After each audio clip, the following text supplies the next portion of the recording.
Bonjour à toi et bienvenue dans ma nouvelle vidéo YouTube. Aujourd'hui je suis super contente de te retrouver pour un sujet qui devrait t'intéresser car en effet cette vidéo m'a été demandée par plusieurs d'entre vous et comme je trouve qu'elle introduit bien mes futures vidéos de maquillage, la voilà. Tu pourras suivre plus facilement les vidéos de maquillage grâce à celle-ci car je vais te montrer les différents pinceaux et t'expliquer leur utilisation. Je commence tout de suite avec le premier pinceau, le pinceau poudre. C'est généralement un pinceau avec des poils souples en forme d'entonnoir assez large. Le mien vient de chez Nocibé, c'est le numéro 2.2 de la gamme du coup les colorés. Et à mes débuts, j'avais le 0.5 de chez Yves Rocher. Donc vous voyez au niveau de la forme, on est vraiment sur des entonnoirs larges et des poils très souples. Ce pinceau va servir à appliquer votre poudre de manière large, donc généralement ça va être pour venir poudrer le teint. Lorsque tu as terminé d'appliquer ton fond de teint, tu vas venir le poudrer. Pour ça, tu vas prendre ton pinceau poudre large que tu vas venir tremper dans ta poudre libre ou compacte. Tu prélèves un petit peu de matière et tu vas venir tapoter sur ton visage pour l'appliquer. La première couche, on ne balaye jamais la poudre comme ça parce que ton fond de teint, qu'il soit crème, liquide, il n'est pas encore tout à fait fixé sur le visage. Donc si tu viens faire des mouvements de balai comme ça, tu vas venir potentiellement déplacer la matière de ton fond de teint. Ça va créer des zones de trous en fait dans ton teint. Il va pas être joli, il va pas être uniforme. Donc je te conseille vraiment de venir tapoter la première couche de poudre pour venir vraiment fixer ton teint. Je passe maintenant au deuxième pinceau, le pinceau bronzer ou poudre biseautée. Le mien, ça fait 5 ans que je l'ai, il n'a pas bougé, c'est le numéro 2.3 blush biseauté de chez Nocibé. Je te présente tous les pinceaux dans l'ordre d'application de mon maquillage, comme ça tu t'y retrouveras dans les explications des prochaines vidéos make-up. Alors lui il fait entonnoir comme le poudre large, sauf qu'au lieu d'être droit, il est plus court d'un côté, c'est ce qu'on va appeler le biseautage. Et quand tu regardes vu de haut, tu peux voir qu'il est assez plat pour venir en fait tracer la poudre, car c'est avec celui-ci que tu vas venir appliquer ton bronzer sur les contours de ton visage. Si tu débutes dans l'utilisation du bronzer, que tu ne sais pas trop comment ça s'applique, je vais bientôt sortir une vidéo détaillée sur le teint qui va peut-être pouvoir t'aider. Alors n'hésite pas à t'abonner et à mettre la cloche pour pouvoir être informé de son arrivée. On passe au pinceau suivant qui est le pinceau pour le blush. Comme pour les autres, je te montre le mien qui est le 2.2 blush du coup de la gamme colorée de chez Nocibé. Alors c'est le deuxième de la gamme colorée que tu vois et tu vas en voir passer pas mal d'autres tout simplement parce que je les trouve absolument magnifiques et le rapport qualité-prix est top. Ils tiennent dans le temps malgré les entretiens réguliers et les utilisations à répétition, donc franchement rien à dire. Ce pinceau a des poils plus denses et plus courts pour venir moins disperser la matière qu'un poudre large par exemple. C'est pour ça qu'il va falloir y aller mollo sur la quantité de blush que tu prélèves. Pour continuer dans l'ordre d'application du maquillage, on passe au pinceau éventail. Alors celui-ci a une petite ressemblance avec le pinceau bronzer, mais il est beaucoup plus plat et le biseautage est beaucoup plus léger. Ce pinceau va tout simplement te servir à appliquer ton highlighter en poudre. Comme l'application de cette poudre doit être extrêmement légère, les bords sont très fins pour te permettre de venir tracer les zones à illuminer, comme l'os zygomatique, le dessus de la lèvre supérieure, l'arcade sourcilière ou le bout du nez. Le mien, c'est le numéro 126 de la gamme expert de chez Nocibé. On commence à rentrer dans les petits pinceaux et voici le premier. Il s'agit du paupière biseauté. Il se présente comme ça, c'est un pinceau tout fin avec des poils mi-longs qui sont rigides à la base et s'assouplissent vers le bout. Et comme tu peux le voir, vu de haut, il est plus du genre plat que rond. En fait, un petit pinceau comme ça, ça va servir à faire des tracés avec vos fards. Donc par exemple le ras de cils inférieur ou le dessus de la paupière supérieure pour venir créer des zones d'ombre par exemple.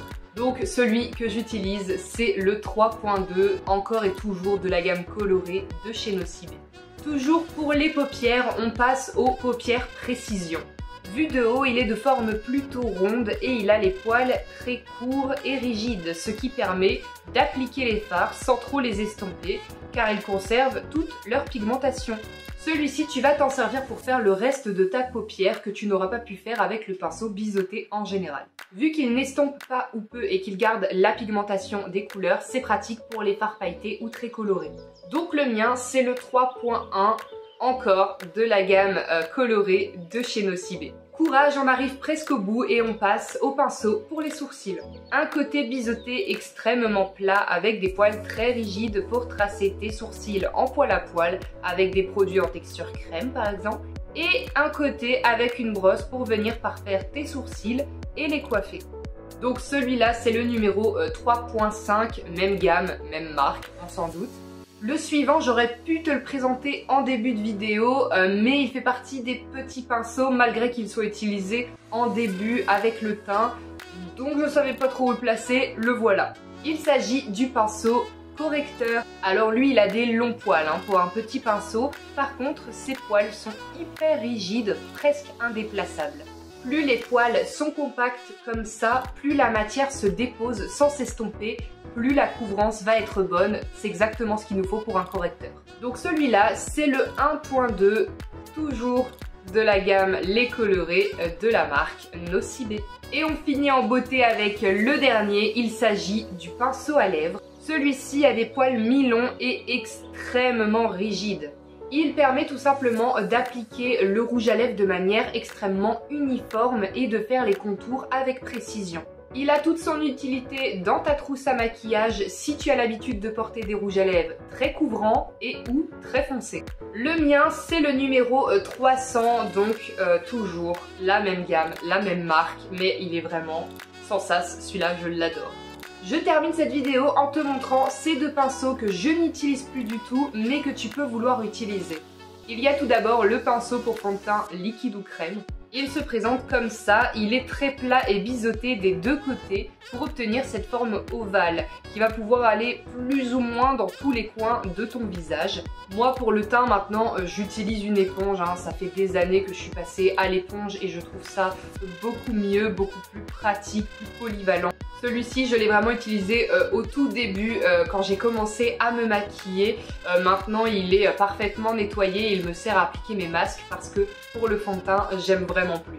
Je te dis quand même sa référence, c'était le 03 de chez Yves Rocher. Je ne sais même pas s'il est encore en vente mais au cas où tu as la référence. Et pour finir, je vous présente le fameux pinceau mousse grandeur nature. Alors c'est les fameux petites mousses qu'on peut trouver, vous savez, dans les trousses à maquillage un peu pour enfants, mais en quand même plus costaud et en plus quali puisque c'est un vrai pinceau de maquillage, je tiens à préciser. Je cache un petit peu parce que non mais il a vraiment du vécu. Il est propre, les fards sont plus du tout, c'est juste que c'est taché en fait, je m'en sers plus du tout. Mais alors j'ai beaucoup aimé m'en servir, pourquoi? Parce que ça va être très pratique pour venir appliquer des fards pailletés quand vous avez quasiment terminé vos fards, vos yeux, etc. et que vous voulez mettre un petit pailleté sur la paupière mobile, et ben en fait ça vient accrocher vraiment la matière dessus.